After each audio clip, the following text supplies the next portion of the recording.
রাজার হালে চলা ব্যক্তি রাতারাতি রাস্তার ফকির। লস অ্যাঞ্জেলেসের ভয়াবহ দাবানলে এমন পরিস্থিতির শিকার হাজারো মানুষ। বিলাসবহুল প্রাসাদে থাকা মার্কিনীদের ঠাঁই এখন অস্থায়ী ছাউনির নিচে।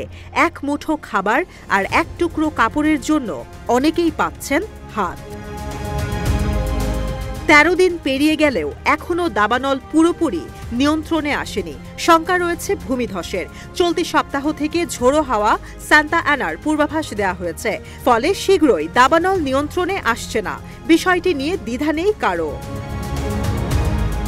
দাবানল নিয়ন্ত্রণে আসুক বা না আসুক, ভোগবিলাসে ব্যস্ত লস অ্যাঞ্জেলেসবাসীর করুণ পরিণতি নিশ্চিত।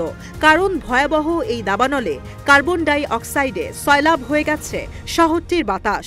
মার্কিন পরিবেশ দপ্তর জানিয়েছে, এই দাবানলের কারণে বিশ্বে আশঙ্কাজনক হারে বেড়েছে কার্বন ডাই অক্সাইডের পরিমাণ, যা দেখে রীতিমতো চমকে উঠছেন বিজ্ঞানীরা। লস অ্যাঞ্জেলেসে কার্বন ডাই অক্সাইডের মাত্রা ৪৮৩.৭ ppm। ক্যালিফোর্নিয়া এয়ার রিসোর্স বোর্ডের পরিসংখ্যানে এই মাত্রা ইতিহাস সর্বোচ্চ। কোনো কোনো স্থানে CO2-র মাত্রা ছাড়িয়ে গেছে ১,০০০-এর গণ্ডি।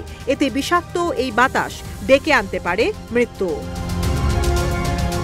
লস অ্যাঞ্জেলেস টাইমসের প্রতিবেদন বলছে, দাবানলের পর থেকে শ্বাসকষ্টে ভুগে হাসপাতালে ভর্তির সংখ্যা বেড়েছে ১৬ গুণ। বিষাক্ত এই বাতাসকে নীরব দৈত্যের সঙ্গে তুলনা করছেন বিজ্ঞানীরা। তাদের দাবি, পরিস্থিতির উন্নতি না ঘটলে অক্সিজেন সিলিন্ডার নিয়ে ঘুরতে হবে শহরের বাসিন্দাদের। এদিকে ৪ সপ্তাহ ধরে অগ্ন্যুৎপাত চলতে থাকা হাওয়াইয়ে কার্বন ডাই অক্সাইডের মাত্রা এখন ৪২৭ ppm। এক মাসে গ্যাসটির মাত্রা বেড়েছে প্রায় ৪ গুণ। এতে শ্বাসতন্ত্রের বিভিন্ন রোগে বাড়ছে আক্রান্তের সংখ্যা, পাশাপাশি পরিবেশ হয়ে উঠছে উত্তপ্ত। এল নিনো চক্রের সমাপ্তির কারণে ২০২৫ সালের শুরুতেই কমতে থাকে পৃথিবীর তাপমাত্রা।